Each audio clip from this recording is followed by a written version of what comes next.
10 seconds.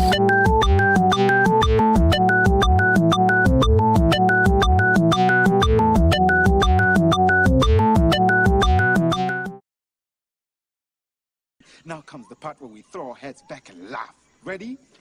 Ready!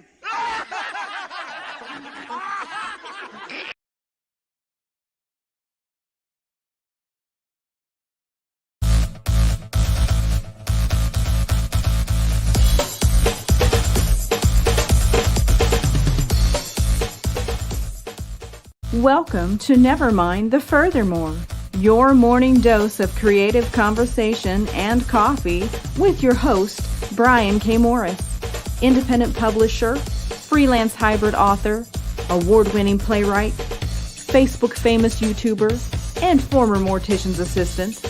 Get ready to start your day off right. And good morning, everyone. How the heck are you? Hope you had a great weekend. I know I did. Had a super time at the Muddy Monster Minicon. I want to thank Mike No and Scott Reed and everyone that showed up. And Jessica, if you're out there, mwah, okay? Anyway, I hope you had a great weekend and are preparing for a... probably unbearably warm, but good week anyway. But anyway, just want to get some our usual thank yous out of the way because we got that attitude of gratitude, and I think everyone should, especially on a Monday morning. But anyway, we are sponsored as always by Plasma Fire Graphics. Plasma Fire Graphics, when the look of your book matters to you.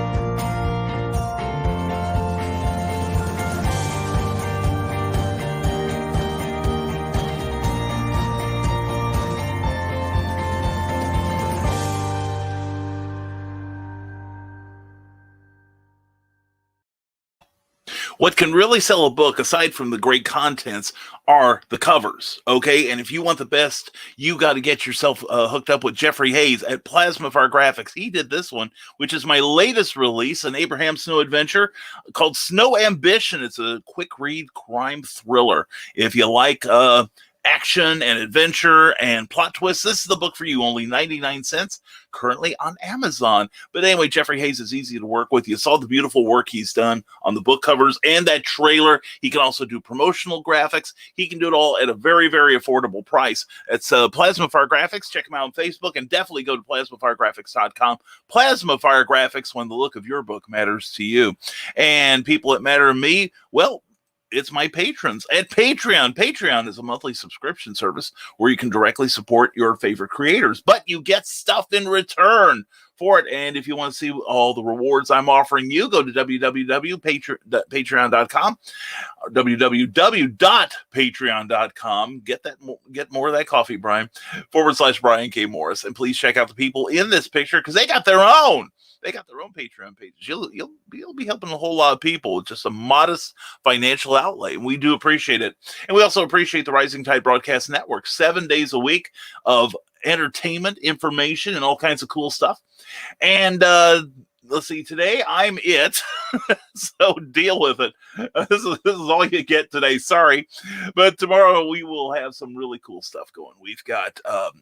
Ted Davies will be here with TED Talks, another great interview. I know he'll be on later to tell us who he's talking to. And then later that night, I will be back with Clever Title Pending, the interview show where we talk to creatives about creativity and the business behind it. And we'll be talking with a guy I've admired for a long time, Roland Mann, former editor at Malibu and Marvel Comics, has written for most of the major companies, and he's got his own company now, Silverline, and he's got some great projects going that I think you need to investigate, and so you should. So anyway, please check that out. That's tomorrow night. Also, don't forget Christian Basil on the Legend of the Traveling TARDIS at 6 p.m. Eastern, 5 p.m. Central, where he'll have another great Doctor Who related show. It will be awesome. You will be thrilled. You will be. And anyway, I'm thrilled to get to start on your comments this morning. And Joe Dog McKeel, you're right. That is a more comfortable. Folks, if you those of you who use StreamYard will notice that the font has changed in the comments. It's a little easier to squint at now. Very subtle, very nice though. And if you didn't watch their nightly show last night, you missed some thrilling updates. This is going to get real good real quick. Anyway, Teresa Dunn is first in the gate at 9:29. Say good morning, Brian, and furthermore, have a wonderful day. You too, hun. Mwah, have a wonderful day and stay cool. And Joe Dog McKeel, love you all, but it looks like I'll be missing the show today. See you Wednesday. Oh, I hope everything's all right, my friend. You take care of yourself, my brother. We do appreciate you. And speaking of appreciation, if you're watching us on Facebook, please give this video a like if you enjoy any part of it. And if you would please also if you haven't already, please give a like to the page you're watching it on, whether it's Rising Tide Publications page, Rising Tide Broadcast Network page, or Kathy Jackson's books. We love you, Kathy. You and Matt are wonderful. Mwah. Kathy and Matt and I have spent the last 4 weekends together. And there'll be 4 weekends as of next week. And then this coming weekend, I'm going to hang out at the Superman celebration. I won't be setting up, but I'm going to be wandering about. So if you see me, say hello. And also, if after that, I will be at Kokomo Con on the Saturday afterwards. It'll be August 7th. Yes, they've moved it from their usual October date. That's going to be at 1500 North Reed Road. That's going to be an exemplary convention. I'm already looking forward to it. We're going to have a really good time. And then after that, for Free Comic Book Day, I will be at Castle Perilous, returning to Carbondale. Looking forward to that. And then I think I've got the rest of August off. I don't know how the hell that happened. But anyway, Carl Wisman, glad to have you here this morning. Good morning, everyone. Already been out, fed a friend's chickens and cat. Yes, they fed them to the wolves. Anyway, no one messed with my shortwave antenna. Is that code? And hunted some munsies, so I'm already tired and the whole show hasn't even started. I'm tired. I've only been up for about an hour. It's like I've got this stuff. Oh, and by the way, thank you to Ted Davies. His sponsor, who I hope he'll mention if he's listening to this. We tried the first... I got some coffee from Ted, and it's really good. Now we're hoping to have our own coffee sponsor soon. But anyway, we'll keep you posted on that. Skunk Rocker, good morning to you, sir. Anyway, Carl, hope you get to relax during this show. Skunk Rocker says, good morning, morning, Evermorian. I don't have a factoid for today because I'm too tired to think of one. I don't know. Watch Stupid O'Clock on Thursdays. I might have one then if I can make it. Always watch Stupid O'Clock Thursdays at 9 p.m. Eastern and 11 p.m. on Saturdays. Great conversation show. And I was talking to some people over the weekend, Skunk. And people are watching Stupid O'Clock and digging the heck out of it. As well they should, because it's a very fun, intelligent show, usually. But it's a lot of fun. And also be sure to stay tuned for Dan Hollifield's Last Man Standing. Another fine conversation show. You'll dig it. Yeah, they're good on the reruns, too. And hello, all from Donna Carly Killarley. Mwah, good morning to you, darling. Hope you're doing well. And I hope you're doing well, Joe D. McPhee from the desk of the Small Press Publisher. Morning, all. Trying to have a happy Monday. Some days it's easier than others. But, yeah, I dig it, man. Anyway, please check out from the desk of the Small Press Publisher every Saturday night. Great interviews. Didn't catch this one yet because I was driving across Central Illinois and Indiana, which was kind of a challenge. Like I said, I was at Muddy Monster Comic-Con. And by the way, we're going to be talking to some of the people behind that soon because they've got some other projects going that are really exciting. Plus, I believe I can announce it. SalukiCon will be happening in January 15th, 16th, 2022. I will be a guest there, and we are going to have a great time, I promise you. So please check it out. We'll have more details as events occur. So anyway, so yeah, hope we can help you with that, Joe. Hope we can help you this morning. And good morning, all from Grant Lankard. Grant, hope you and Angie had a great birthday celebration sort of thing for you. And sorry to hear that, Joe Dog, but we'll think about you. Skunk has just worn himself out working. Hello, Donna, Jody, and Grant, and Teresa, if she's still here. From Carl Witzman and Ninja Ganko. Good morning, all. Good morning to you, my friend. Oh, is that Cobra Commander as your avatar? Oh, that is so cool. That is cool. And Carl Witzman, wow, hardly enough here to start Brian off. So I'll make another useless comment now. You do that thing. I think I can manage this thing. And if we leave early, that's fine. You know, and I'm glad you know how to use the caps lock key to Ninja, or else I would think your name was Dan Ninja. Well, maybe it is. It could be Dan Ninja. That's his secret identity, and no one knows when he puts on that pair of glasses. And Dan, Ninja, I'm glad I called you the Ninja. The jokes just keep getting better and better. Well, if you say so, Grant. Just kidding. And hey, Bonnie, this morning I made my coffee with Red Bull instead of water. After 15 minutes of driving on the highway, I realized I left my car at home. Good morning. Yeah. Oh, here's to the caffeination crowd, I'm telling you. Talking about pouring yourself a cup of ambition. I'm ready to have an enema of it. I mean, I'm dragged. I was dragged. Well, of course, I had a rough drive home on Saturday night. It was going pretty well coming back from Murfreesboro, which, by the way, if you've never been to Murfreesboro, it's beautiful. It is a beautiful community. I was talking with Mike Noe. I know a Dave Noe and a Mike Noe, and they both spell their last name the same way, so I get every now and then. But anyway, I was talking with Mike about it, and I guess the city pumps some real money into the downtown community, and the storefronts are beautiful. They've got a really diverse range of stores down there, and a super pizza place down there.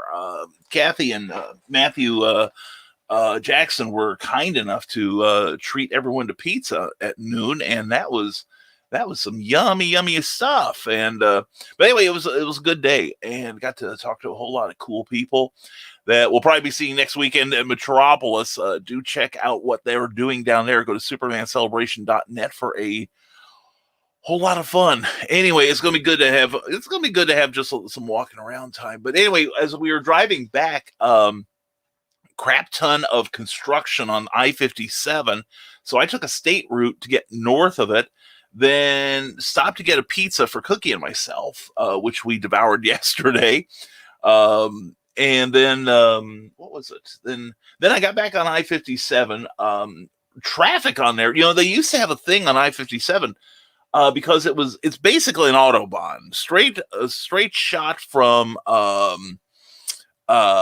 Chicago to Memphis with just a couple of turns in between. Well, the police were out, and they say you should keep pace with traffic, and at times I was driving 80 miles an hour just to keep from getting trapped behind a semi or something. And even most of them were going beyond the speed limit, and some of the people that were passing me up at that speed were the cops without their sirens or anything. So I'm like, eek. But anyway, I got back on there, and things were going smoothly until the last hour of my journey, where after a certain point, I take state routes simply because that's the shortest way to get home. Otherwise, if I just went interstates, I'd have to drive to Indianapolis and then drive back to Lafayette and get off on I-65. That's not code. But anyway, the last hour I hit, and Carl and Donna will appreciate this, just south of the exit 4 on Route 63, just about let's see, it's probably about 5 miles south of the exit for the interstate, which I just take a 10-mile jog and then get back on the state route 41. But anyway, and everybody's going, get on with it, Brian. But no, it was then I hit a thunderstorm. I mean, it was bad. I couldn't see 50 feet in front of me. Construction had reduced the lane down to one lane. And fortunately, there was no one else on the road because my speed had dropped down to about 30 miles an hour at that point from anyway. But we made it home safely. Patience is a virtue while driving. We made it home safely.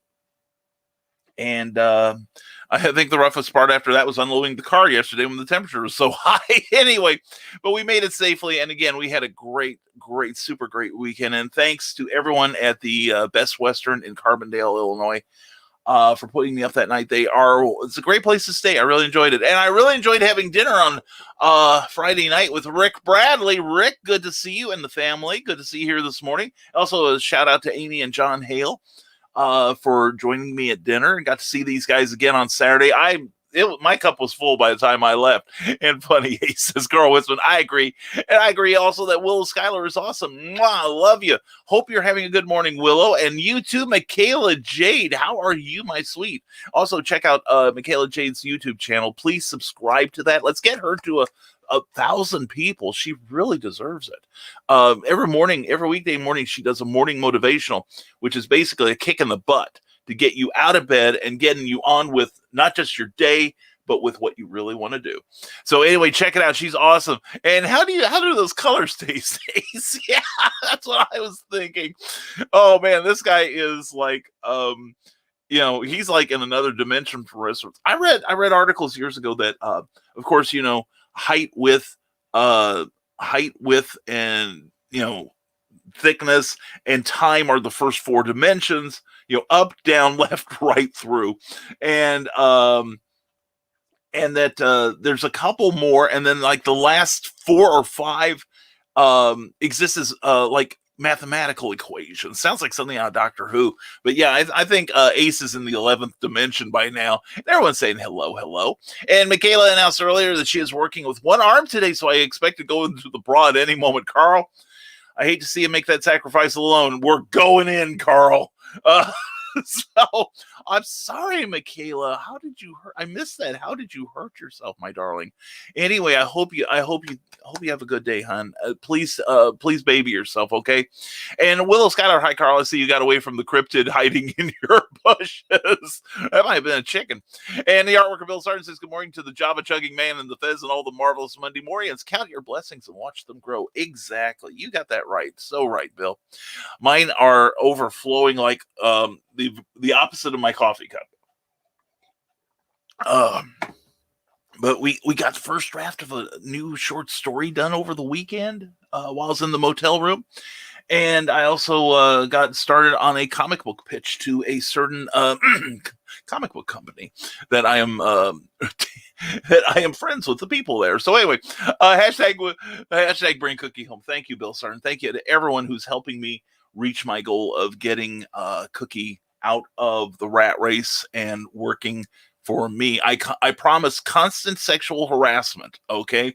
Just putting that right out front. In other places, they're subtle about it. Not me, by Jingo. You come here, you get grabbed. Anyway, but it was all good. No chickens were harmed. That's good. No chickens were harmed in the making of Carl Witzman's earlier post.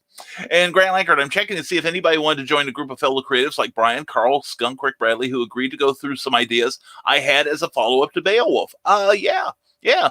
Contact Grant Lankard. Send him a DM at Facebook and get on board that. You have a chance to plot the course of his creativity. And Rick Bradley, my neighbors are now afraid to get hiccups around me. I'm glad you're picking up my franchise there, Rick. That's a story that will not be told on this channel. Let's just say it was my trying to do an act of kindness for Cookie when we were first married has had disastrous results. Especially after I told John Hale that story. It's rude as hell. And let's just say it's one of those things. It's a service I provide. And one morning after I told him that, John, I think it was before one of the Cape Cons, and John was getting ready to go with Amy to attend, and he's had a bad case of the hiccups. And he's like, for the love of God, don't tell Brian I've got these. So anyway, the legend grows with every passing day. Grant Lankard says it'll be quick and painless. I'll be sending out elevator pitches today. Cool. I'll be looking forward to that, Grant. I really will. And the bird's the word when you get Cindy Kep's nice and nifty newsletter at ckoepp.com. It's really fun to tweet about. That is truth in a nutshell there, Bill Sarn. I got my issue. It was waiting for me when I came home. Or when I woke up on Sunday. It is, oh my God, she is so awesome. Cindy, please check out CKOEPP.com. Check out their publications and Amazon for her works. And she is in the process of fulfilling Animal Line #1, her very first comic book. It is so good. And Joe Bachman, good morning. Good morning for US 31. Hope your morning is going great. US 31, I remember that. Oh man, US 31, that brings back good memories. Yeah, I've driven down that road several times. Joe, I hope you have a great morning, my friend. Good to see you here. And yes, Carl, my phone is in your favorite place, tucked up tight. Anyway, and Christian Lucius, Jake Lindsay. Hi, Brian. I need advice from you guys. Which instrumental Halloween songs would fit a Halloween Halloween show for kids? That's a great question, Jake. My first thought is the Monster Mash by Bobby Boris Pickett. Although I would tend to, while you're doing your act, to go with instrumentals. And two popular themes, I would say, two TV themes: the Munsters, and from the Munsters TV show, and from the Addams Family. And you could also do the Addams Family Value, or Family Values, yeah, Addams Family Values, the sequel movie. MC Hammer did a really upbeat, kind of fun rap to go along with that. So those are some possibilities. Also scour the internet. The thing is, Jake, if you use those music, don't post them on YouTube, because you could get a copyright claim. That's where you use somebody's copyrighted material, which songs are. And if somebody catches you doing that, you could have that.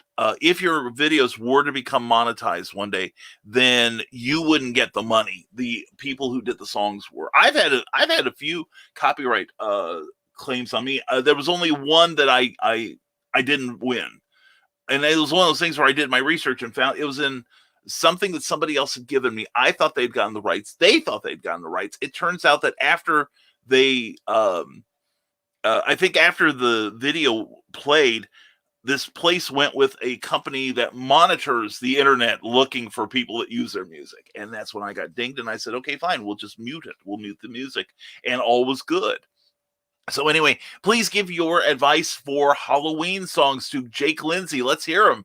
And Amy Hale says, good morning, everyone. Good morning to you, darling. Mwah. It was so much fun hanging with you and John this weekend. I'm just thrilled, and I hope the day gig is a temp job, and I hope you're enjoying yourself as it is. Okay, and we'll check in with you on that later. Grant Lanker, I would look up famous horror movie soundtracks for that, Jake. Oh yeah, you know the only one that I might avoid would be Tubular Bells by Mike Oldfield, which was the theme to The Exorcist. It's familiar, but it's one of those things where it might depend on the magic act or what Jake is saying along with it. That's a very popular, back in the day, it was very popular, and it's still iconic as far as horror themes go. I would check with it, but the movies, that's a great idea, Grant. Thank you for that one. And by the way, if you haven't heard the full Tubular Bells, you should. It is great. It is, that 6 minutes that was the theme that actually was a hit on the radio. That's just a fraction of it, because the real Tubular Bells took up both sides of the original LP. But anyway, and I'm saying LP, and everybody's like, what are you talking about? Anyway, the artwork of Bill Sargent says, thanks again, Skunk, for helping me out with my headset microphone dilemma. Greatly appreciated. Skunk is the man when it comes to sound. He is awesome. And if you need videos too, I'm going to throw some love his way. He is great.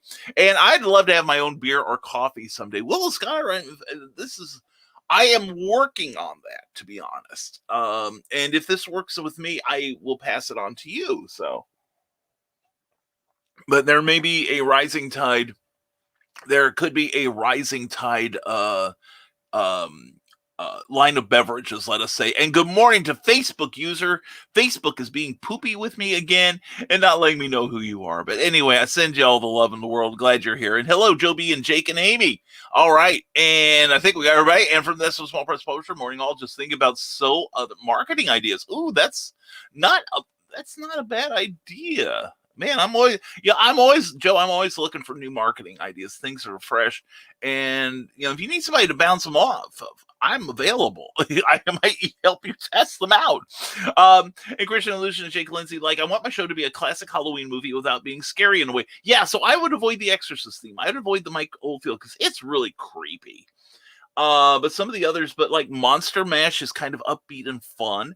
The Monsters theme, and the thing is, Jake, when we get closer to Halloween, check Walmart or Target or one of the big box stores, any place that sells music, because I have picked up Halloween music.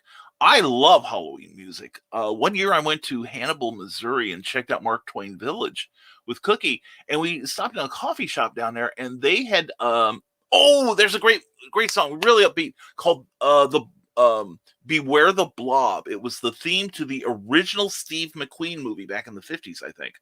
But anyway, we got this DVD, which we still have, of an album of orchestral Halloween music. And it's brilliant. It's like, I think Sarah Vaughan was on it singing I Put a Spell on You. It's glorious. And that's another one, I Put a Spell on You, from Hocus Pocus with Bette Midler. It's great. And all caps and exclamation points, Glenn B. Fleming, Brian. Glenn, how are you this morning? You are up early, my friend, or for you. Anyway, well, of course, it's mid-afternoon for my man there. But Glenn, it's good to see you. And also check out Wednesday night at 7 p.m. We've got a brand new hit here on the Rising Tide Broadcast Network channel, and that is with Glenn B. Fleming and Ted Davies, called The Truth Mongers. They've had 2 episodes. Great viewing. They talk about conspiracy theories and the like. But Glenn, it's good to see you here this morning. Hope your morning's going well. Jake Lindsay says, one trick I'm thinking about is using where I make a floating skull, argue with me saying he's real when I say he's not. Yes, I love that video. That was really, really good.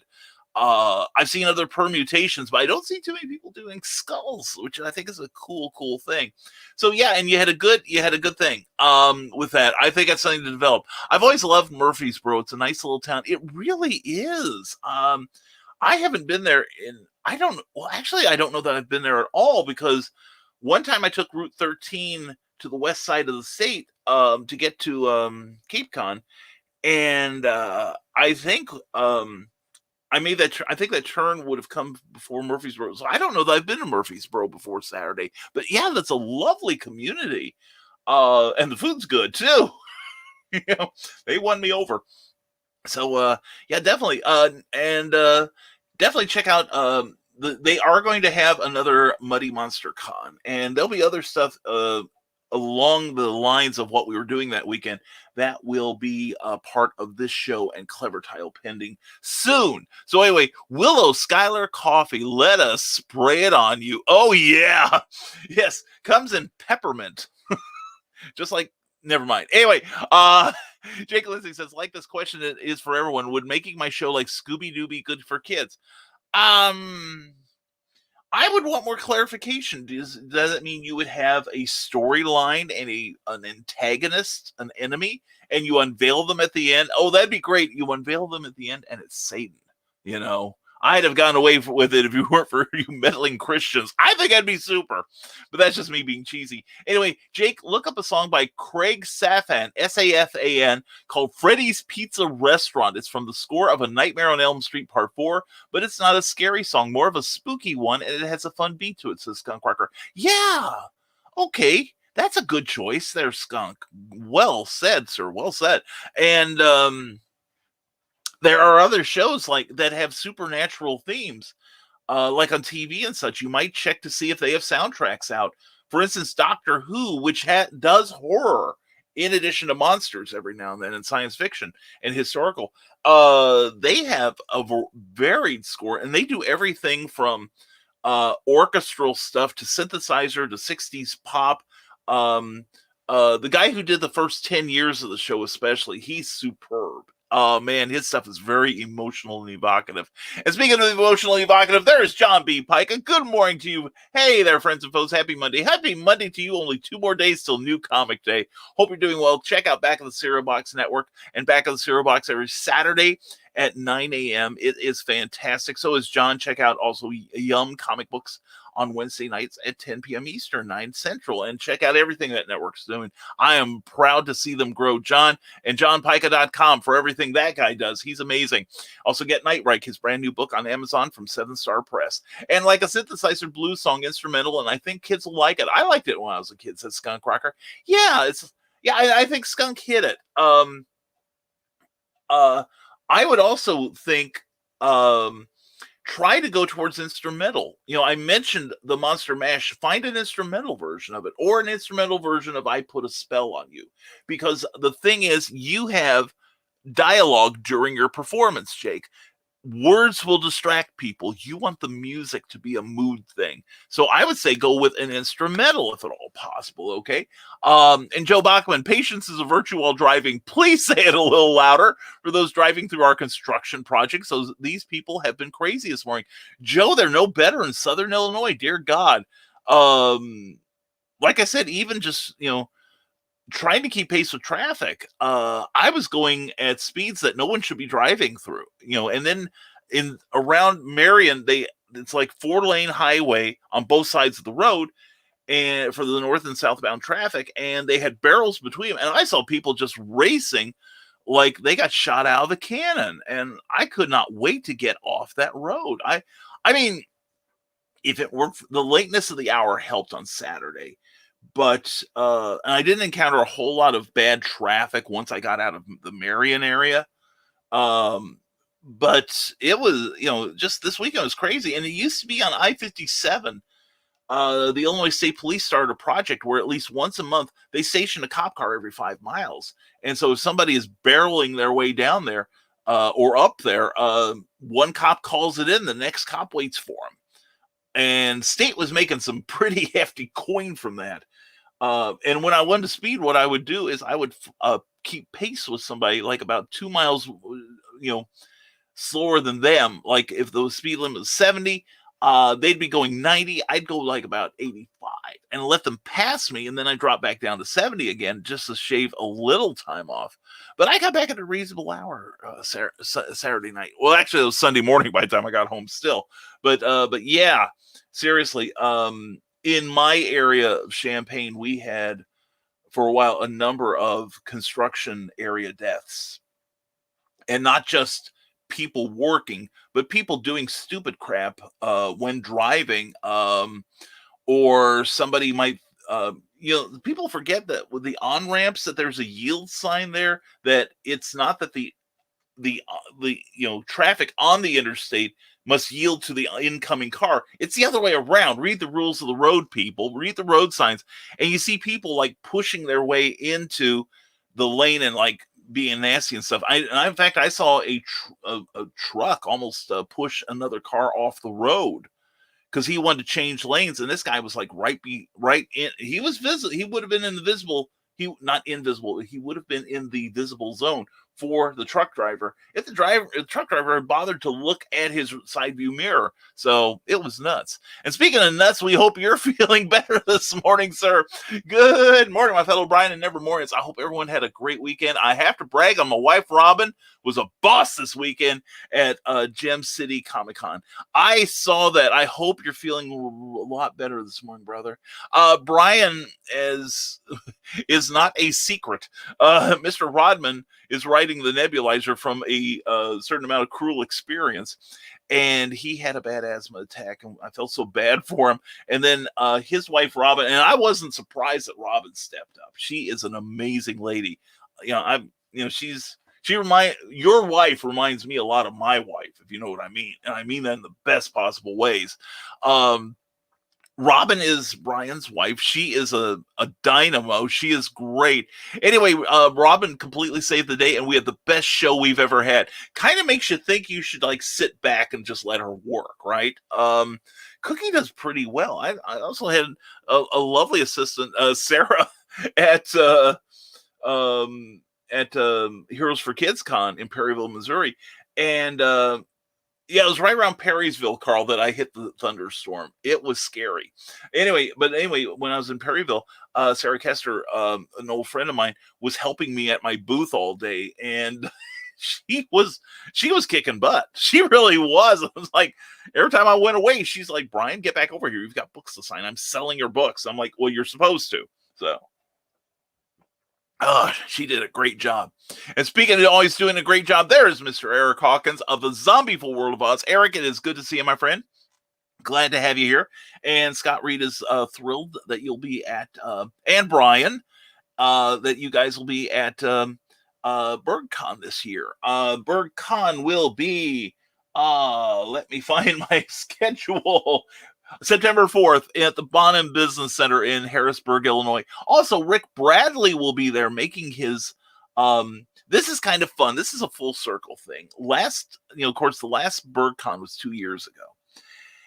And that's where Kathy Jackson, Amy Hill, and I met Rick Bradley. And he, 4 months later, after listening to us, or maybe despite listening to me, placed his first short story. And since then, he's placed a couple more. He's worked on his first book. He's published his first book.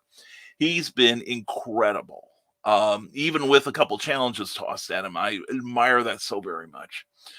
But anyway, this year we are hoping to have a writing panel, and if we do, Mr. Bradley will be sitting up there with us. That'll probably be his first panel, I think. So anyway, we're gonna bring him up and show how much we love him and how proud we are of him. We really are, and we're proud of you, Eric. And if you supported the Zombieful World of Oz, keep an eye on your mailboxes in the next few days, because Eric has been a machine in sending them out. He is great. And Brian Rodman said at Gem City, we had such a great time with everyone. That's great. I might try to get up there, Brian. I may be bending your ear about details. At Gem City Con, we had such a great time. We got to see some con fam we haven't seen in a long time, and got to meet some new folks as well. And we sold a lot of Memoirs of an Angel. That is sweet. I love hearing that. Good man. And we just had a comment done. First time, it took 37 minutes. That's not bad. And Rick Bradley, also just about anything from Nightmare Before Christmas, Jake. Yeah, or anything from Nightmare Before Christmas. Yeah. That's true. And again, I would stress instrumental stuff, because the words will distract from what the people are seeing and hearing on stage. I say that because when I write, if I do have music, I find I have to have instrumental, because I start listening to the lyrics and it interferes with my flow. Someone who's got flow to spare. It is Comics Talk with Pops Van Zandt. Hey, yo, Pops. Pops, I've been reading your post, man. Stay the course, man. You can make this happen. You are awesome. Please check out CromCon. That's going to be the weekend of July 31st and August 1st. It's always a great time. Check in with Pops and get your head filled with all kinds of inspiration and information to help you forward your career in comics and other places.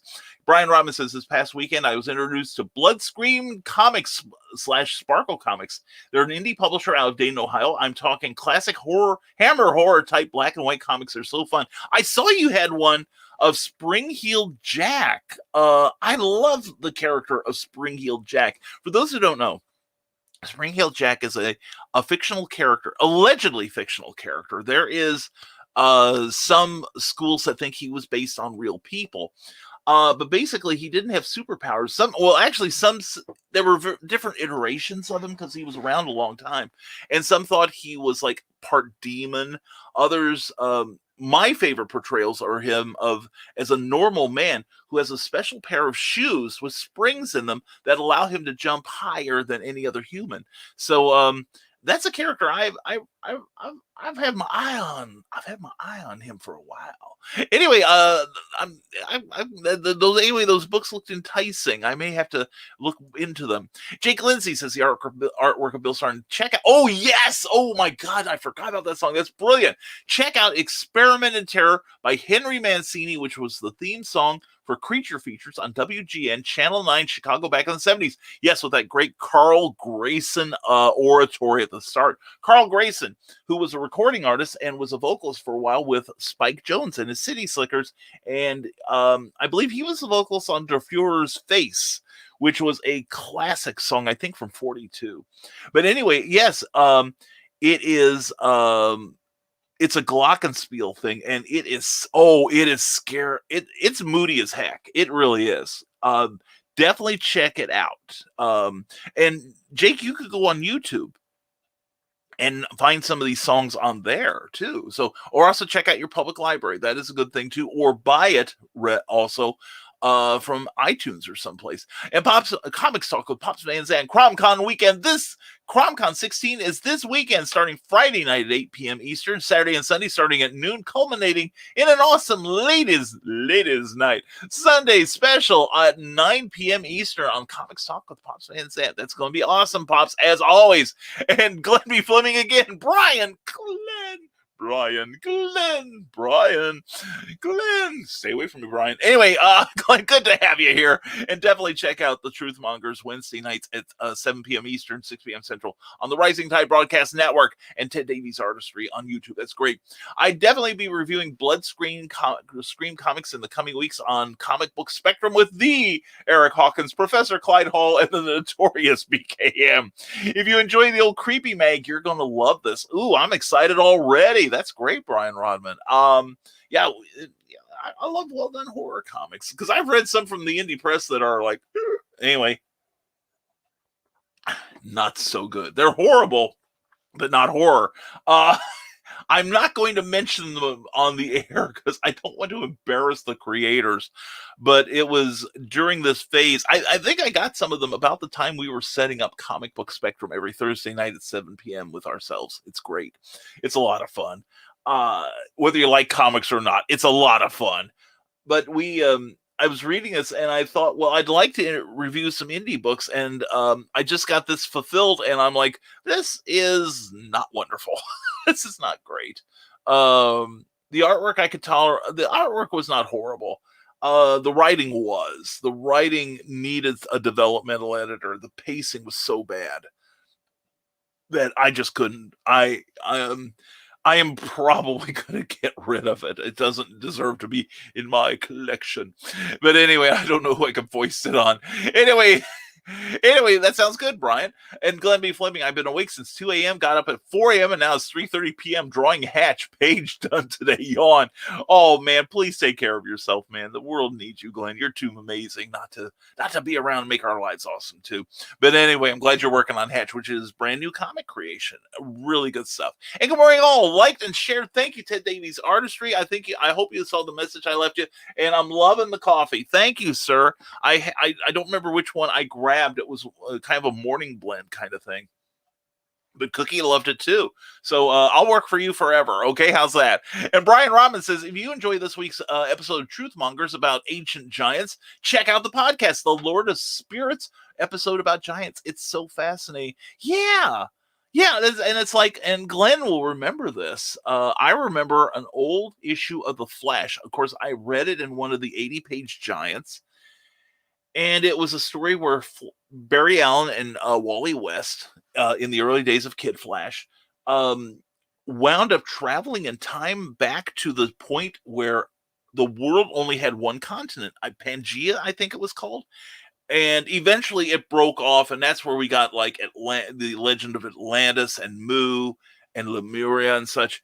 But the idea that this was all one continent at one time, and you can see it, and that there were giants, that humanity was much taller than we are today. And actually, we are significantly taller than the people who founded this country. I was amazed that I used to live out east in Virginia, near Washington, D.C., and my family and I would take trips to see like Williamsburg and places like that, or George Washington's home, Monticello, things like, or Monticello, things like that.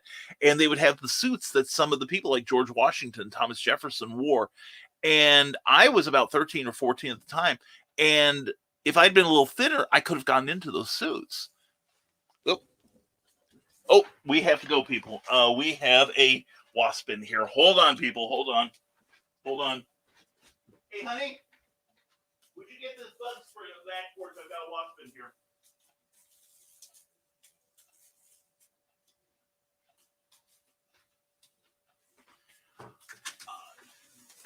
Yes. For those of you who are curious, I am allergic to bee stings. So, little bit of an interruption here. We're going to gas this guy to death. Get my coffee cup out of here. Where is he? There we go. This is a heck of an interruption. Thank you. We'll start with this one. All right. Where are you? Where are you? Okay. Oh, I found him. Okay.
Oh.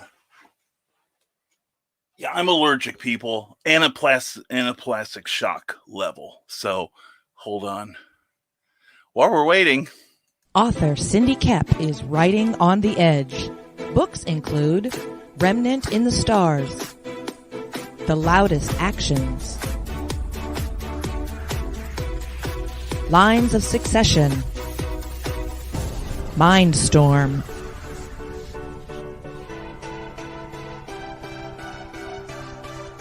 Condemned Courier, the Yerushalayim series, and Animal Eye. Find author Cindy Kepp at CKOEPP.com today.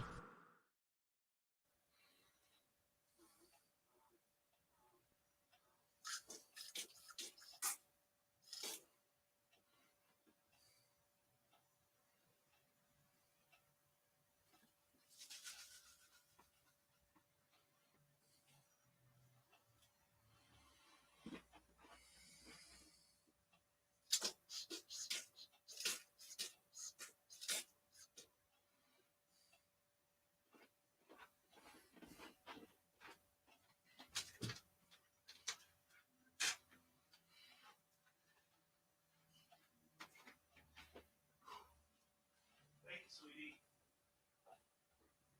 Oh, we're still live, by the way.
Well, wasn't that fun?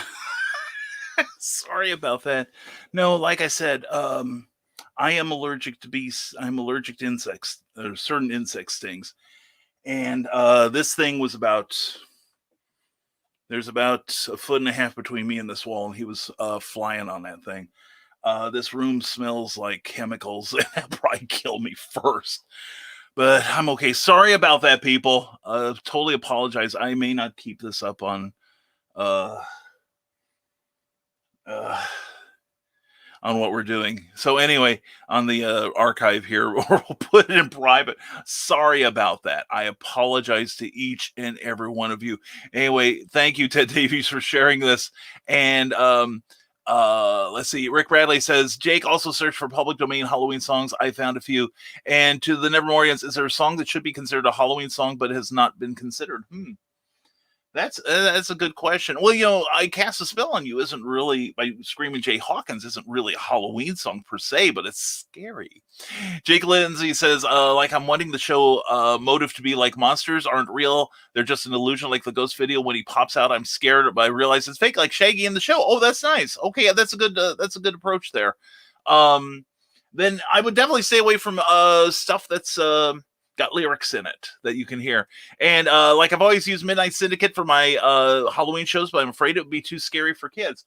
Well, it's the sort of thing I would put the scary stuff, the more moody stuff in the middle of your show. You can lead up to it and then have more upbeat songs towards the end to finish it off, to bring the kids back, to get them initially into the mood for that big part, the middle part, and then where they can be kind of a lull, but then you pull them out with the upbeat stuff at the end and give hope. See, anyway, my heart is racing. Anyway, good morning, Nevermorians. The Revolt book starts shipping today with more comics coming in later this week. Arrow Comics is back, says Randy Zimmerman, who would know. Randy, expect a little pitch from me later today or tomorrow. Good to have you here, Randy. Don't forget Sunday Funnies every Sunday morning at 9. Also, check out the Indie Volt radio and broadcast network, because they've got cool stuff. And every now and then I steal ideas from them, such as, how dare you? And I found my own. Anyway, glad you're here. And please check out what Randy does, that he does so well. And one of these mornings, I'm feeling the urge to come back, Randy. It won't be this weekend because I'll be at Superman Celebration, but I think you should be here in lieu of me, folks. Watch this. Now, every Sunday morning, longtime independent comics creator and Indie Volt podcaster Randy Zimmerman hosts a discussion on the lighter side of comics, the more whimsical and fun comics out there, on the Sunday Funnies. That's 9 a.m. Eastern Standard Time every Sunday on Indie Volt, indievolt.com, the Indie Volt YouTube channel, and the usual Indie Volt sites on Facebook. Listen in, won't you? Participate in the chat. Let's have some fun. See you there.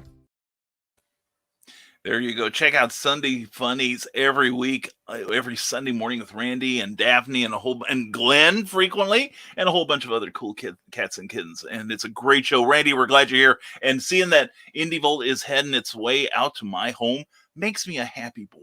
And I've been seeing this stuff from Liberty and Distribution. That makes me happy too. Jake Lindsay says, like when I was celebrating Halloween last year, I don't want to celebrate it like that this year because I want Halloween to be like the old times, fun and spooky, not gory and scary. I agree. That's my Halloween too. And Jake, Midnight Syndicate is probably a little intense for kids, but man, I love that group. I would suggest some Danny Elfman scores like Edward Scissorhands or Beetlejuice. Oh yeah. Or Men in Black. That's not Halloween, but it's nice and moody. And Rick Bradley says, also horror or game ed soundtracks like Castlevania, Silent Hill, Resident Evil, and Dead Space, to name a few. Very, very good. And Perryville, Indiana during a thunderstorm, scary. Yeah, I could have washed all three people away. But yeah, that's about where it hit. There's construction on I-41 on the southbound or on the northbound lane that I hit, and that's when the lightning struck. And it's kind of, the lightning at one point was striking close enough. You do that 1,000 to 1,000, and supposedly that's how many miles away in times 10. And I got one bolt of lightning that the whole world went like whitish yellow for a second, totally blind, and the thunder hit immediately, and I could feel it in my chest. That was exciting. And then the way the lightning lit everything up except the clouds, and the clouds were black, and it looked like something out of a well-lit horror movie. But yeah, Perrysville, Indiana. Yeah, and I drove through there. I used to go there. My mom she liked. I think there was some store she liked there. I don't remember what it was, back in the early 70s, and we drove there a lot. But I haven't been down there. I haven't been down Perrysville Road from Danville since the 70s. I don't think it's going to look like the Las Vegas Strip, and I'm curious about that sometimes. Will, Skylar, if I ever get a chance to go to a convention in your area, can I be your official booth, babe? You may, with my compliments, on my knees pleading you, Willow. I would love, one, to have your beauty adorning my my sales area. And two, I just love to talk to you all day long, Willow. I could. That would be so much fun. And Will, if Brian turns you down, you can. I think that's code. And Scott Cracker says also, Jake, and this is going to sound really weird, but look up music from video games that have horror themed levels but are for kids, like Banjo Kazooie. There's a level called Mad Monster Mansion. Oh, excellent. Getting some good advice from some gaming people here. Jake Lindsay, thanks so much for the advice. Last year, I threw away all the old Halloween magic I used to do and replaced it with Halloween stuff that I hope everyone will love even more. I think they will, Skunk. And that's a cute, fun little Halloween song. That sounds good, Skunk. Thank you for that. And thank you, Ryan Permisson, for sharing this this experiment in terror this morning. And good morning, Nevermornings. How are you? I'm doing well. That's good to know. Check out the latest episode of the podcast Talking Movies at Anchor FM. The Nerdcast is up to 107. Help them get to 108 by listening. Scott Clarker, also in regards to Danny Elfman, look outside of his work with Tim Burton. There's a lot of good stuff on the Nightbreed score. That's true. And that's why if I weren't trying to discourage Jake from using stuff with lyrics for his show, Dead Man's Party. If you could find an instrumental version of Dead Man's Party, that would be great. That's a nice upbeat song. Ryan Permisson, subscribe to that Nerd Culture channel today for great nerdy content. It's true. And I just paid almost $12 for a freaking double cheeseburger at this Dairy Queen. I think that's the most I paid for food outside of a sit-down restaurant. So this better be damn good. They had better have brought that to your car, man, and tucked in your napkin under your chin. Man, it's $12 at a Burger King or Dairy Queen, rather. Wow, man. I mean, I haven't been there in a while except for like an ice cream thing, but last time Cookie and I went there for 12, we could feed both of us. So Carl Weston says Spring Heel Jack was supposed to be a real person who pestered and attacked people in London. Check YouTube for more info. Yeah, that's where I've gotten a lot of information. And I had actually written a story that never got published. I may ask for it back and I'll offer another one later. But I wrote a story about Spring Heel Jack and a cryptid. So anyway, and every now and then I think I'd like to publish that. It's like, I love my editor on that, but things aren't happening there. So anyway, Ryan Permisson says, in case you missed it, check out the latest episode of And I Quote with podcaster Heather Gast of the Gasselcast. Check that out on YouTube because it's awesome. And ISP still sets up speed traps Illinois State Police still sets up speed traps on 57. They often have a motorcycle police running radar from the median and radio to patrol cars down the highway. Also, if you're driving the speed limit in Chicago while everyone else is speeding, you can get pulled over with a warning to drive with the traffic flow to prevent accidents. I've heard of people that had that happen. It's amazing because a lot of the major highways in Chicago still have a 55 mile per hour speed limit from back in the 70s during the Arab oil embargoes. The whole nation, pretty much the whole nation, not all of them, but more towards the south, they didn't do it. But most states like Illinois and Indiana had a 55 mile per hour speed limit. And then after about, a year or two of that, Bill, Carl, if I remember correctly, the automobile company said, guys, cars run more efficiently at higher speeds, like 65 and 70. That actually running at those speeds are actually easier on the cars than, say, in town driving. And they're more fuel efficient. Said so actually you're burning excess gas when you're making them drive, which at the time would have been about 10 miles below what the previous limit was. And so eventually now you have it where a lot of states have raised theirs to like 65 or 70 or 70 or or even 75 or more. Indianapolis is the same way, Bill. Around on 465, which is a beltway around the city, the posted speed is 55. The only people I've seen going 55 are the people coming onto it, to merge with traffic. Yeah, it's in a lot of ways it is safer to drive as fast as the people breaking the law.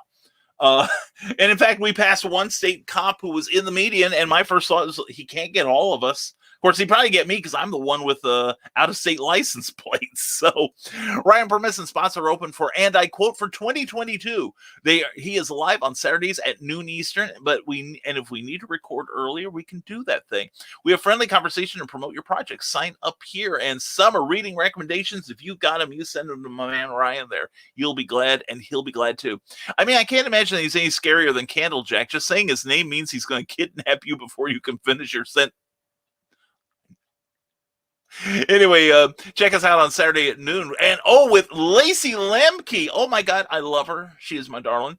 And Lacey Lemke is an incredible writer. She does fantasy. She does really creepy horror. Oh my God, she brought a room of writers up short a few years ago with just a story that was like about 3 paragraphs long, and everybody's like, ah, and she looks so innocent, but there is a malevolence in her smile and a darkness to her soul that I find beguiling. And Atlantis was real and not that far back in time. Plato spoke of it 300 years before Jesus. Yeah, that's true. That's true. There's also the Donovan song too that got a part of it right. But yeah, Atlantis, and there was supposed to be like something on the other side of North America. I want to say Mu was. Or that was something Edgar Casey promoted, I think. Because I remember reading some books on that when I was in high school. But yeah, Atlantis is cool. In fact, stay tuned for Aquatic that we're going to write real darn soon, because we do Atlantis. We do it right. And cue Flight of the Bumblebee, says Brian Rodman.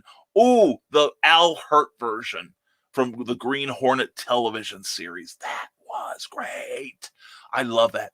And Glenn B. Fleming says, Ted and I will cover it soon on Truthmongers. I look forward to it. I love Atlantis. I love reading about Atlantis.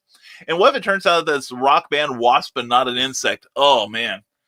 I'm not allergic to humans. Well, not most of them.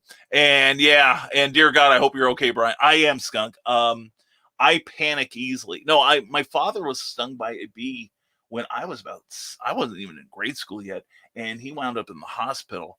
And I've always been one of those guys that if I get a mosquito sting, it kind of swells up a little.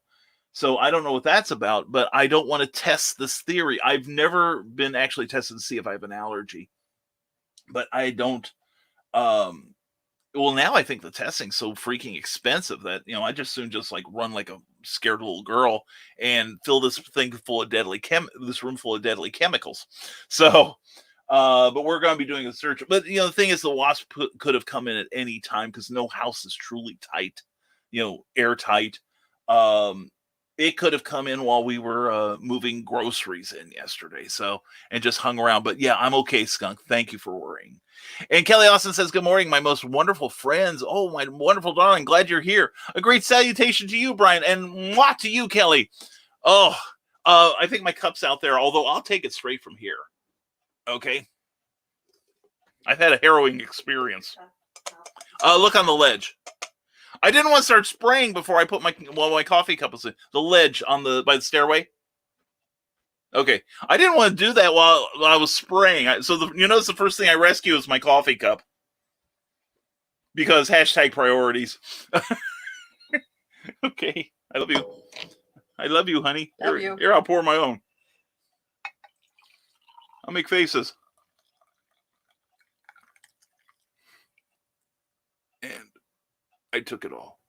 Yep. Here, let me give you the cat back. Yep. Thank you, sweetie. You're welcome. Oh, thank you for your help earlier, too. Not a problem.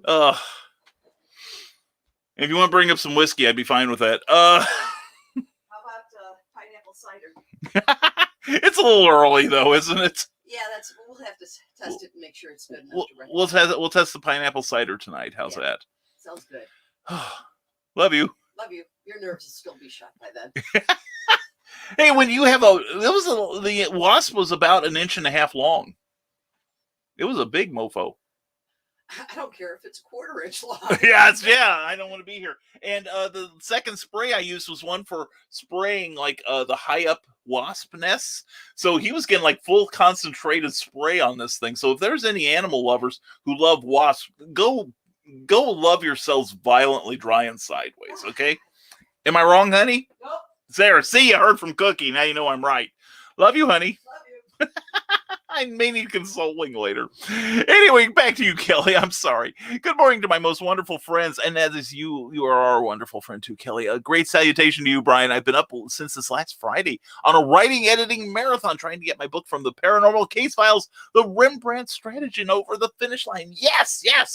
I'm continuing the marathon till next Monday and will be thinking of all of you as I close myself off to the world. Best regards to all.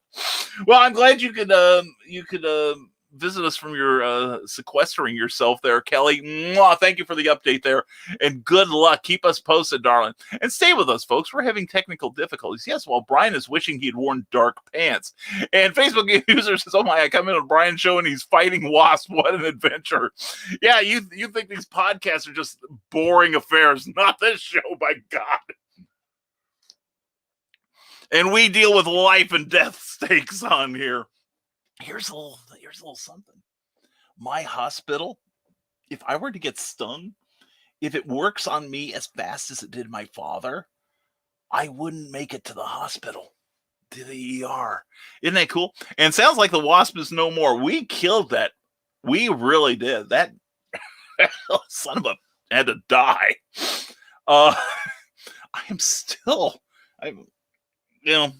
I'm going to have to reapply my deodorant later. Let's put it that way.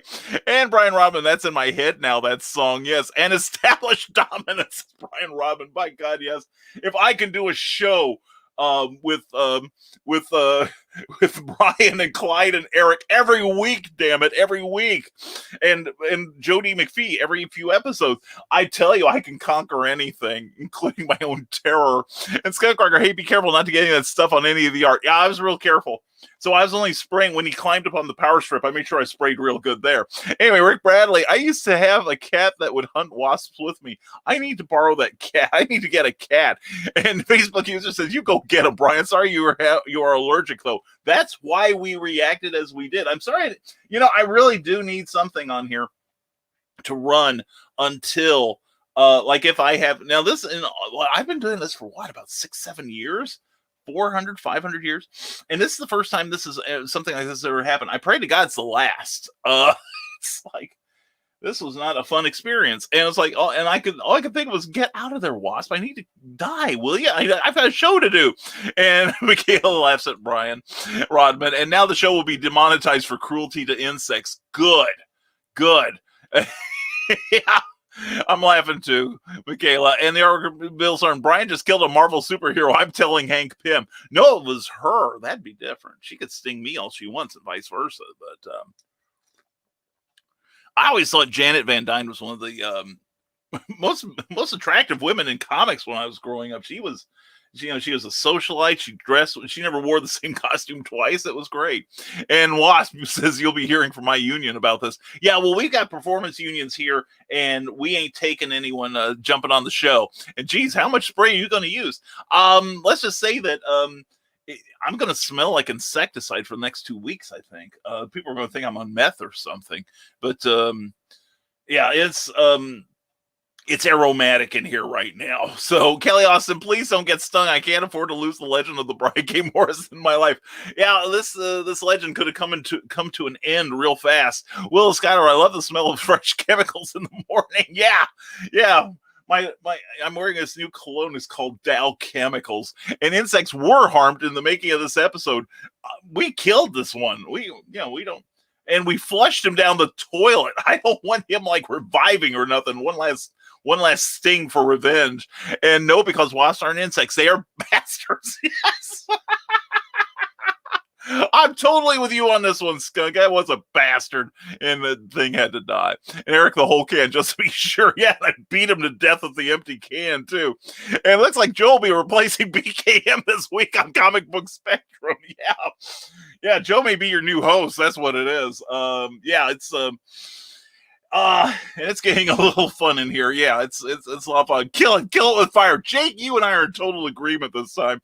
I was ready to torch this place. Eric, enough spray that Brian Rodman better stay away for a while. And Brian Rodman has some good advice. Just burn the house down. I want to make sure he's in here. I want to tie him down and make sure he's tied to a stake. And also kills bees if they get too close. Not having that either. Exactly. Well, was it one time we had a couple of wasps in here in this area in the my wife's studio outside, and found out that wasps had come in, slipped in behind through the gap between the outside window screens, and were making a nest inside the window. That was exciting. And yeah, we filled that with, I think it's still murky in there. And I'm having an asthma attack just hearing the spray, Carl. I'm having an asthma attack just breathing it. Poor Brian needs a producer so badly for things like this. I do. Well, wait. Well, Carl, getting back to it, we, last night, Joe Dog and I were excited. We were like, texting each other like teenage girls, watching a BTS performance. But we were watching last night's StreamYard update, and we've got a brand new font for the comments, and we are within a few weeks now of the thing where I can actually assign roles. Let's say something happens to me during an episode of Comic Book Spectrum, then I would assign roles to the other three where they could actually take over the show and run it and have access to the stuff I do to make the show look beautiful, such as it is, and then it could even close out the show without me being there. I could give them partial ability to run the show. I could also give them full ability to run the show, so that you wouldn't even notice I was gone. It'd probably be better too. And I bet, Brian Rodman, we are so sympathetic, aren't we? Yeah. I appreciate that too. And we might need a new video for next time we need to take an intermission for a wasp. Let's hope this situation never arises again, Willow. Yeah, I should make it the flight of the bumblebee. That's in public domain. Although the performances are not usually. But anyway, but yeah, thank you for all your sympathy, people. Anyway, Christian Basil, little did Brian know we switched out his regular bug spray with a box of Folgers crystals. Let's see what happens. And play the video. Let's all go to the lobby. Yeah, and spray everything that's out there.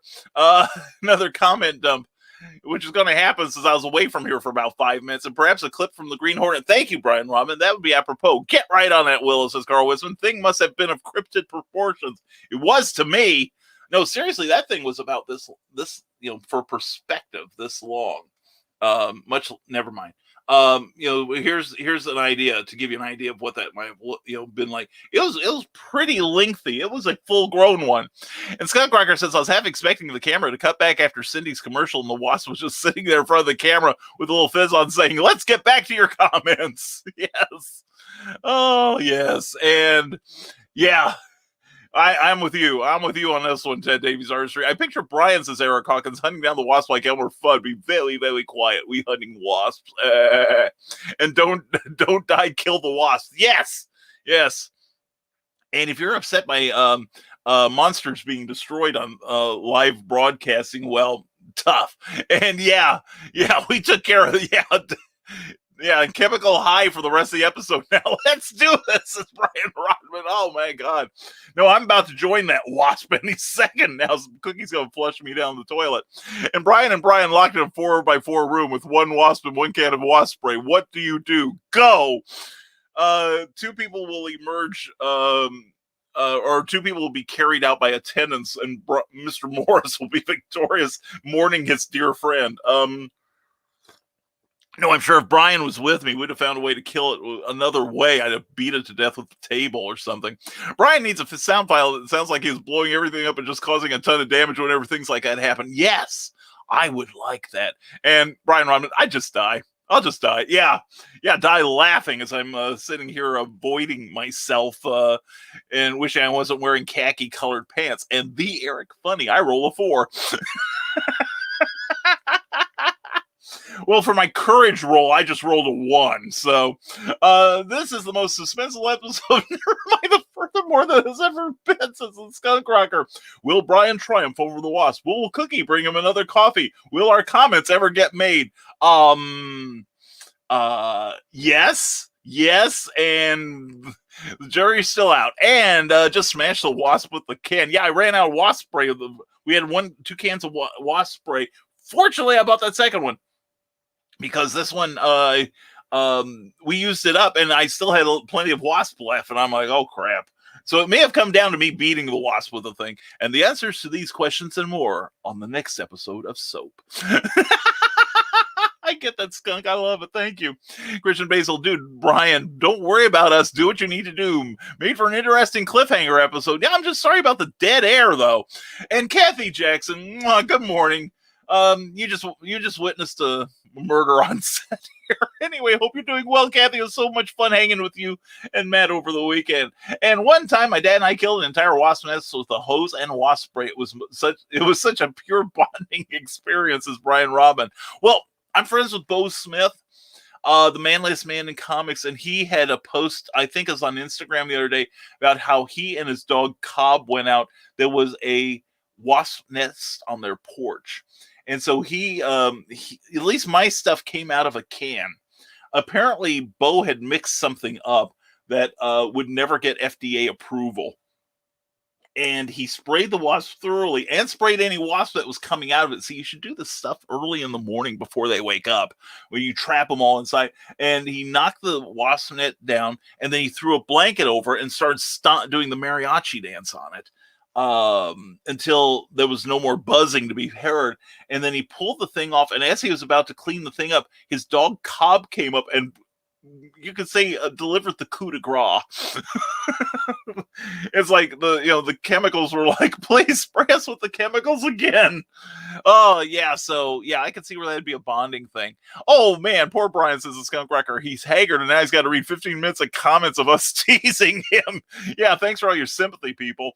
And yeah, wait till he gets to our comments. If he gets to them, and he doesn't just end the show due to the chemicals bothering him. I'm not saying they're bothering me now. I'm kind of numb now, in fact. And guys, do not recommend copyrighted music for Jake. It can be very bad for him.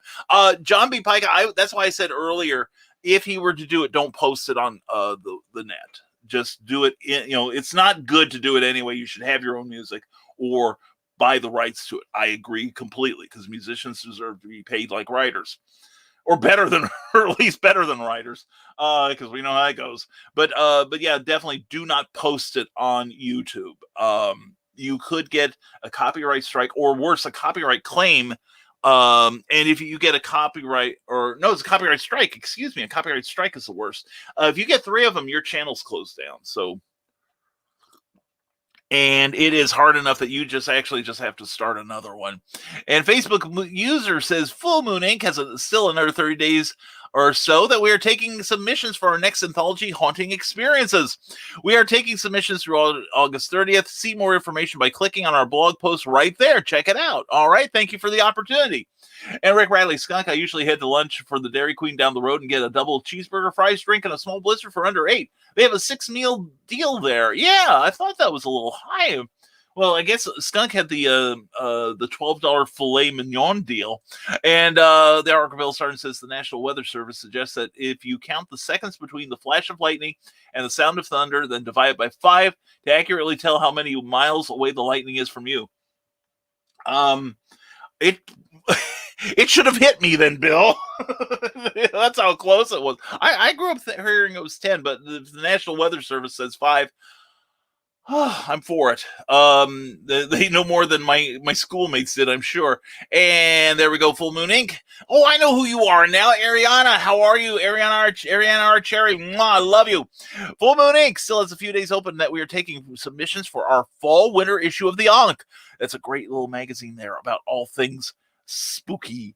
For more information, check Full Moon Inc. Publications WordPress.com and scroll down to the middle of the page. Submissions for this issue of the Ankh are due by August 1st, 2021. Good way to build up your creative resume, people. So check it out. And I love Ariana Archer. I forgot that you changed the name of your company, sweetheart. I'm sorry. Hope you and Josh are doing well. Hope you're doing well too, John Scarborough. Morning. Mwah. Blowing kisses because I've had a near-death experience. And let's see, here we go. Arise, Monday Morris Monster. Arise, The Legend of Traveling TARDIS is on tomorrow at 6 p.m. Eastern. I told people that. Topic, who should have stayed? Characters who could have been companions but didn't make the cut. Live chat with The Legend of Traveling TARDIS, 6 p.m.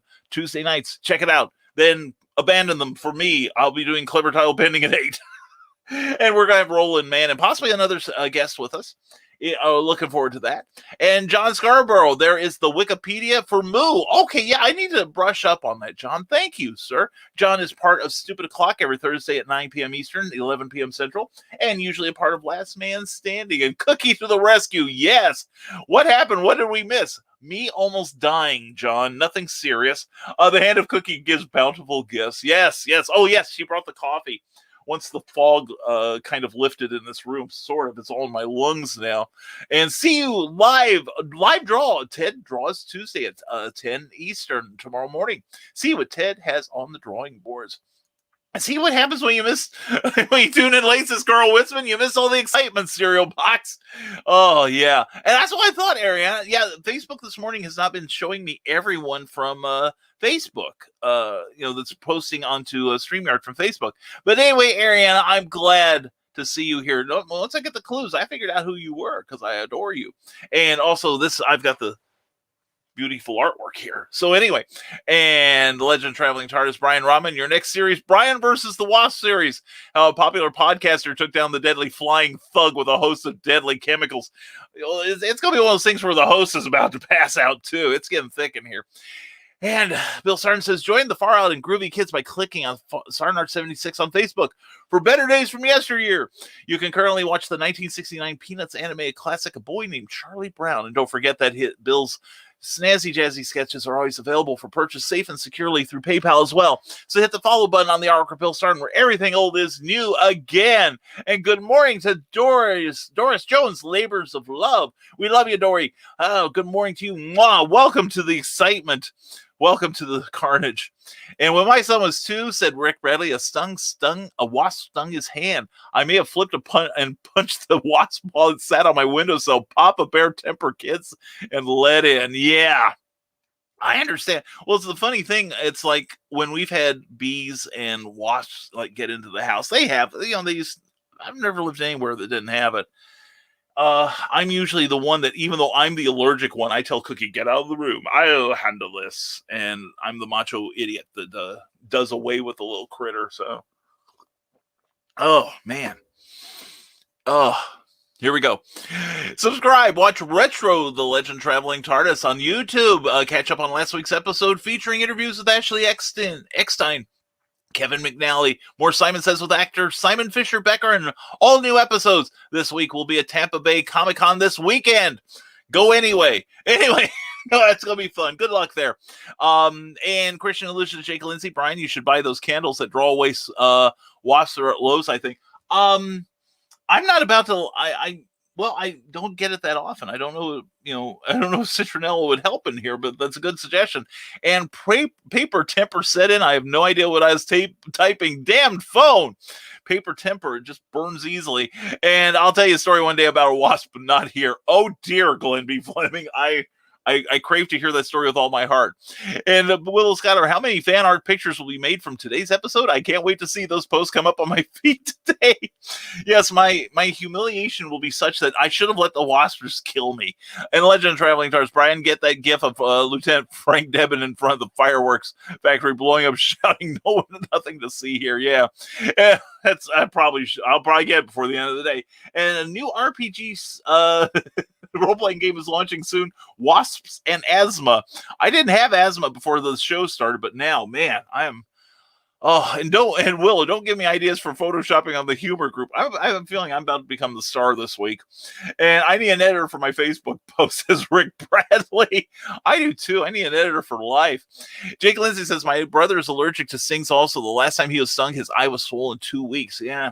Well, you see, the thing is my kind of allergy, and I'm basing this on what would happen to my father when I was young, is I would have something that's called anaphylactic shock, which is basically my air passages would close up and I would die of asphyxiation. And I don't carry an EpiPen with me. I probably should start if I'm going to have guest stars. And the Argyleville Star says, don't worry, folks. Brian didn't kill the wasp. They're both high, sitting in beanbag chairs, hollering at Cookie to bring them some Cheetos. Bill, you see right through me, I tell you. And don't use copyright music in live shows either, unless you are paying royalties to ASCAP and BMI. Yeah, in a perfect world, John, in a perfect world, it's what you should do.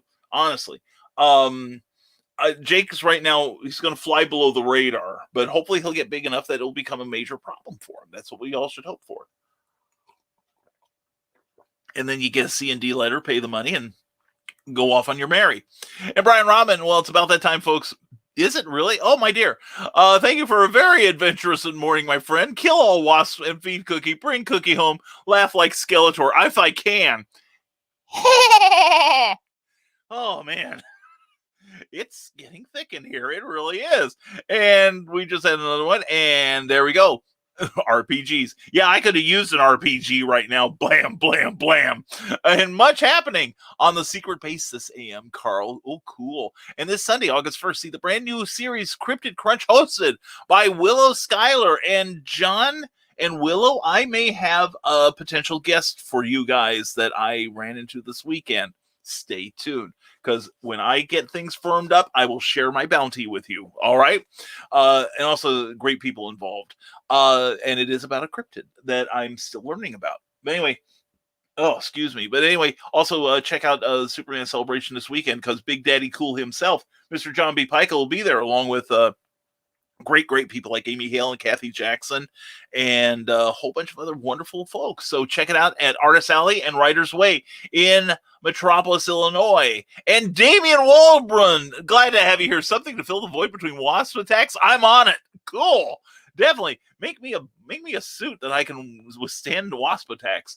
And Back of the Cereal Box will be broadcasting live from Superman Celebration this weekend. It is going to be cool. Definitely check it out. Check out what they're offering at supermancelebration.net. I think it's like the 49th year of the celebration. I think next year it's going to be the 50th. But anyway, please go to it's a former bank by the Lois Lane, or not the Lois Lane, it's the Noelle Neal statue, because you have to pay money if it's Lois Lane. But it's a beautiful statue. Noelle's a beautiful lady. Was a beautiful lady.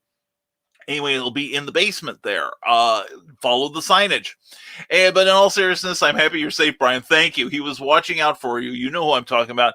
Don't I know it, Jake? And I just said a little prayer when it was done. So yeah, thank you, sir. Thank you. I appreciate that. John is also debating, since he is coming to Celebration by himself, cancel hotel room and just camp out in the Suburban at Fort Massac, $300 versus $60. Hey, if you the only thing I would advise would be about the heat, and it shouldn't be too bad at night, but it's humid as hell down there, John. Well, you're from Nashville, so you know about that sort of thing. So, but yeah, it's very humid due to the Ohio River. I'll be at the casino this year, actually. It was actually like just a few dollars more than the Baymont. The Baymont used to be the center of Superman Celebration fandom for a while, but it got sold. It's changed hands at least 3 times, I think, since I've started going, since 1999. And every year the management gets less sympathetic to the hijinks of the Super Friends, let's say.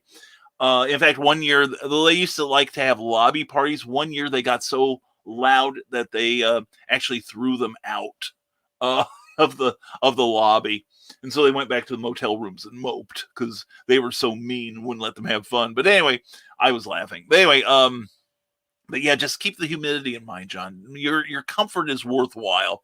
And Doris Jones, Labors of Love, create your own music. That's what I did using my simple little garbage band on my phone. Oh, here's another suggestion, Jake, that I just thought of. I think it's in my death throes. Go to YouTube Music, because you can get all kinds of great music there. It is totally free. You could throw a little, give them credit in your performance, who you're using, but they have all kinds of music at in the YouTube studio on YouTube, and it's all free to use. You don't have to pay for it, and you can pick out whatever you want. There's a variety of things, mostly instrumental. and you'll never have to worry about the rights, because one of the terms for putting it there is you can't then suddenly sign up with a BMI or ASCAP or anything. Will Schuyler says, it gave us something to talk about at least. Your show is entertaining. You never know what's going to happen, and I sure as hell don't know what's going to happen, Will. Glad you guys had fun. And get out of the room, Brian. Get out of the room. Bye. And what does that say about the National Weather Service have to say about wasp attacks? Yeah, partly cloudy with the chance of wasp attack in Brian's studio. My advice is to not die and possibly feed Cookie. Cookie will get fed. And I gotta go to work now. See you later, Willow Schuyler. Mwah. Hope your day is less eventful than mine is already. And darling, love you, and thank you for all you do, Willow. For all the for everyone, thank you, and the Hanging with Web Show Network for promoting us. Sincerely, and thank you. And you and I have got to get on a show together sometime. It's been too long. Have a great day, everyone. BKM, thanks for all you do, and thank you, everyone who helped me in the reviews. Yes, I'm going to be writing one for you later today, Ted. I just yesterday, after that drive home, and the first real good night's sleep I've had for a few days, I was kind of loggy yesterday, but today I'm ready to write. I'm ready to create. I'm ready to do things and make things happen.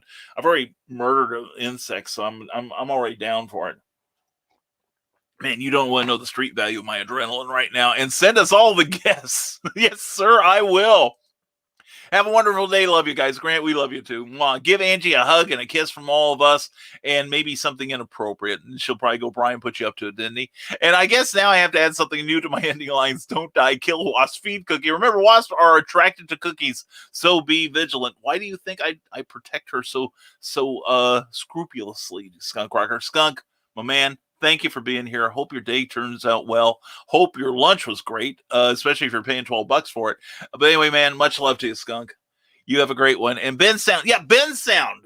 Doris Jones, Labor of Love. Ben Sound. That's where that's where my theme from Comic Book Spectrum comes from.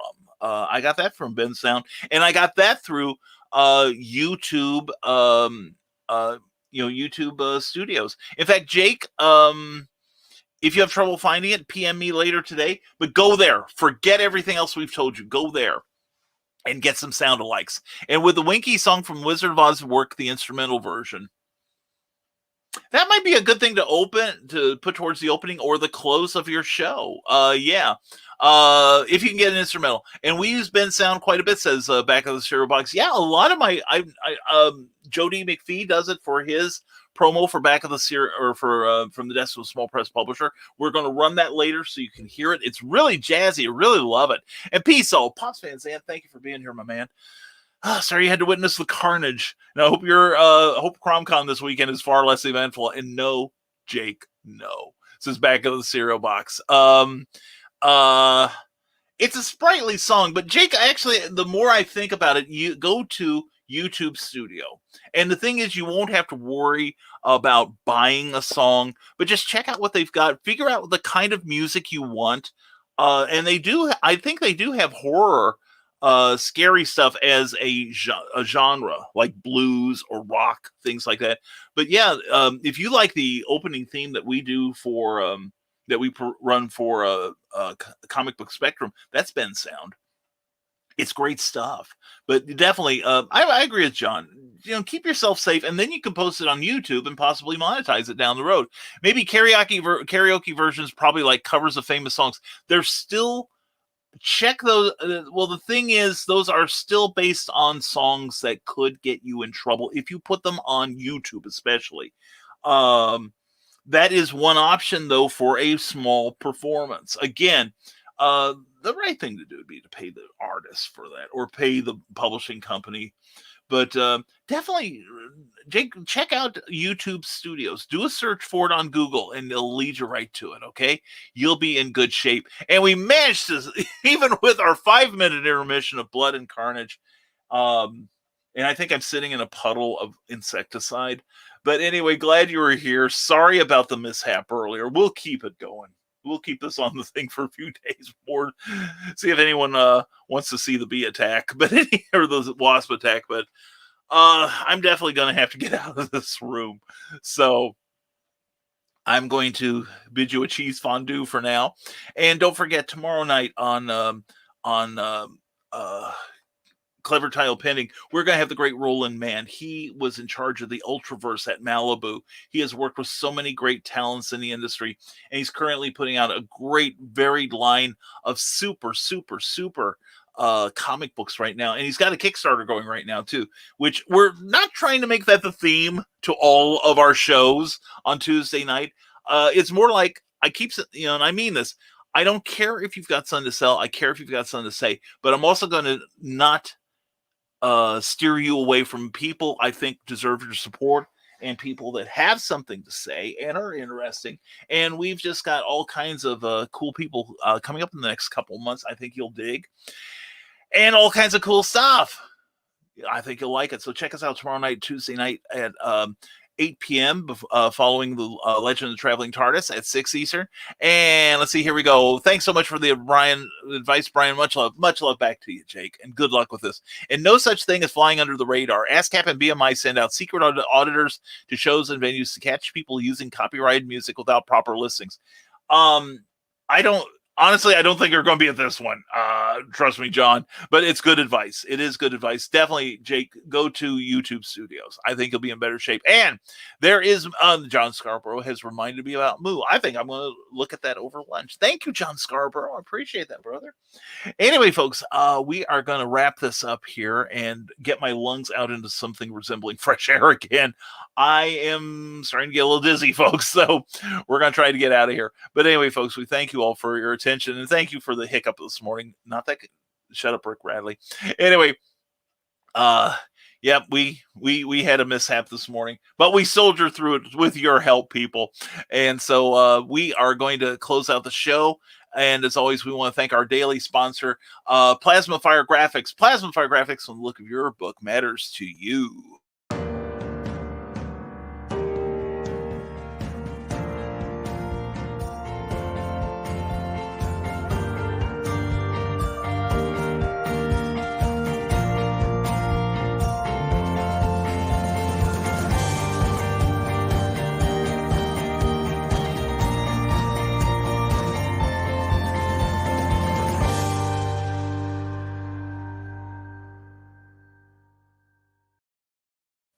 You want to see what kind of books they do? What kind of covers they do? Here's Snow Ambition. That's a beautiful, intense cover.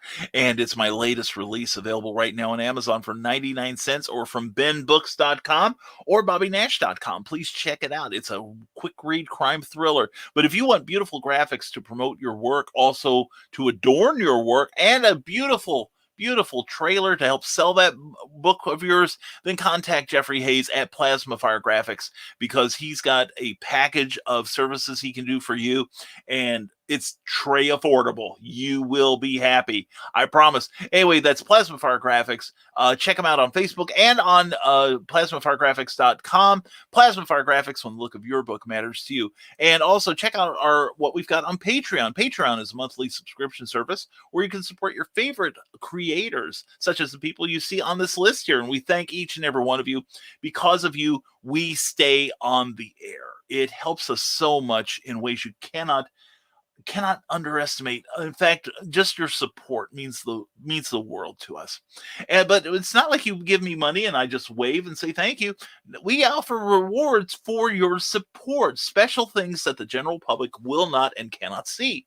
So please check it out, what we offer, at www.patreon.com/Brian K. Morris. Also check out shows with a lot less excitement, no life and death stakes usually, but they're wonderful nonetheless. 7 days a week of entertainment and information on the Rising Tide Broadcast Network. Please check out and like our page on Facebook, and also check out our shows. Like I said, tomorrow morning, Ted Talks will have him doing some artwork for you, and he's a great artist. You will enjoy it. And then later that evening, I will be on at 8 p.m. with Roland Mann and possibly some other guests, talking about Silverline, talking about some new projects from Roland Mann and his history in comics, and maybe how you can break into comics as well. He's awesome. He's a great guy. You'll enjoy the conversation. And we'll be back Wednesday morning on another episode of Nevermind the Furthermore, if I don't die of insecticide toxemia here. Rick Bradley says, to everyone, take care and stay creative. Thank you very much, Rick. You too. It was such a joy seeing you this weekend, brother. I'm looking forward to more adventures. And great show this morning, Brian. Who are you going to wrestle on Wednesday morning? Ricky the Steamboat Dragon? Got to boogie and get ready for another trip to Chicago tomorrow morning. Do good deeds. Kill wasps. Don't buy con dias, amigos. Thank you, Bill Sarn.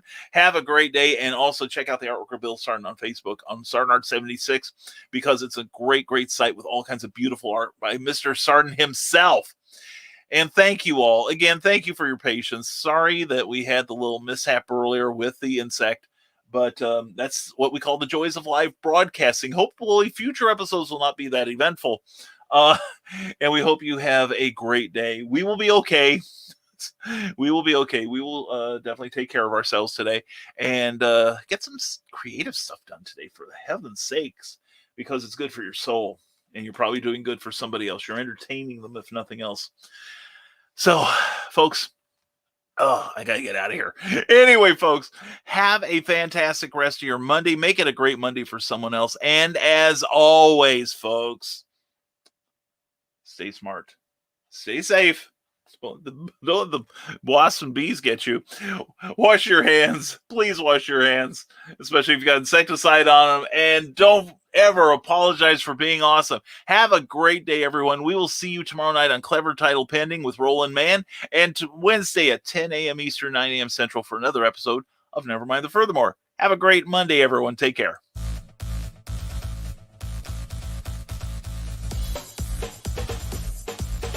Thank you for watching Nevermind the Furthermore, a Rising Tide Broadcast Network production. If you enjoyed any part of this show, please give it a like or a thumbs up and share it with your friends. Also, please subscribe to our YouTube channel and consider becoming one of our Patreon supporters. Thanks again, and we'll see you next time on Nevermind the Furthermore. Hi, I am Joe D. McPhee. I am the host of From the Desk of a Small Press Publisher, and I want to cordially invite you to watch our show Saturdays at 9 p.m. Central Standard Time. On our show, we will have different guests as well as talk about the comic book industry and pop culture. And every so often, I might actually do a drawing session or a 3D rendering session every here and there. So once again, I want to invite you to watch From the Desk of a Small Press Publisher right here on the broadcast channel that you're looking at, whether it be Facebook, YouTube, or Twitch. Hope to see you there, and make certain that you catch From the Desk of a Small Press Publisher at 9 p.m. Central Standard Time. Thanks.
Secrets,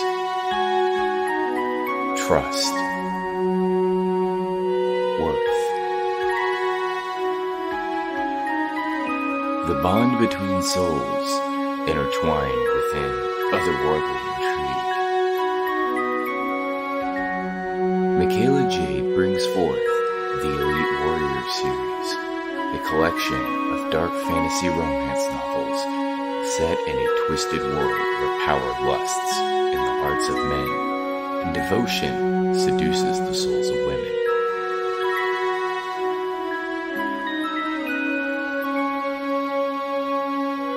Warrior's Secret,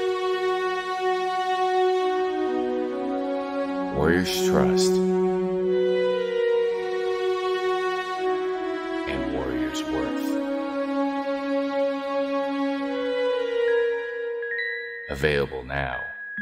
authormichaelajade.com.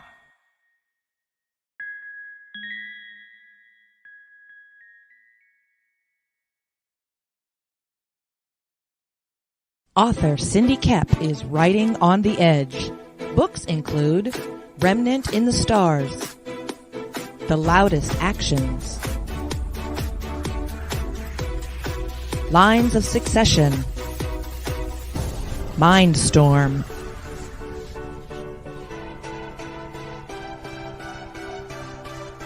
Condemned Courier, the Yerushalayim series,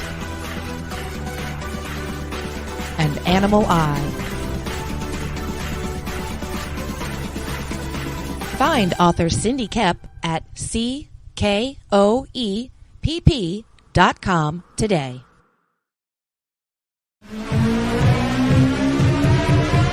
This is the Legend of the Traveling TARDIS. Follow us on Facebook, Twitter, and Instagram. Subscribe to us wherever you listen to your favorite podcast.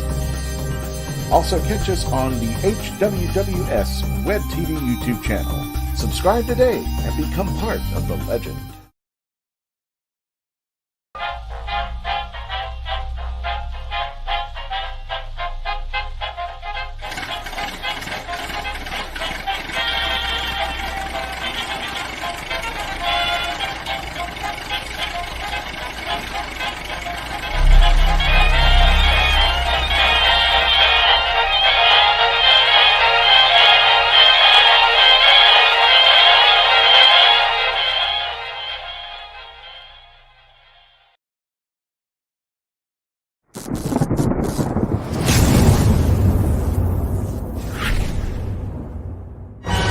Stormgate Press presents a collection of 7 new short stories from today's leading authors and illustrators in the new pulp genre.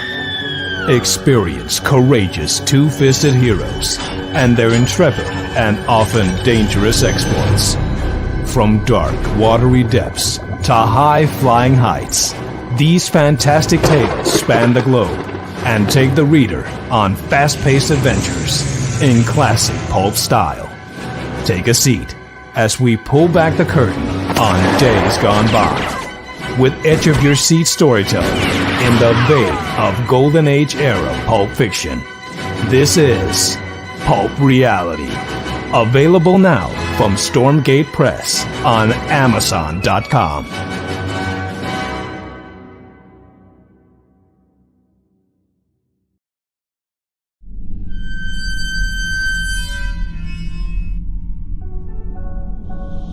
Southwest of Chicago, there is a small, secluded cemetery known as Bachelors Grove, and it is one of the most haunted places in the United States.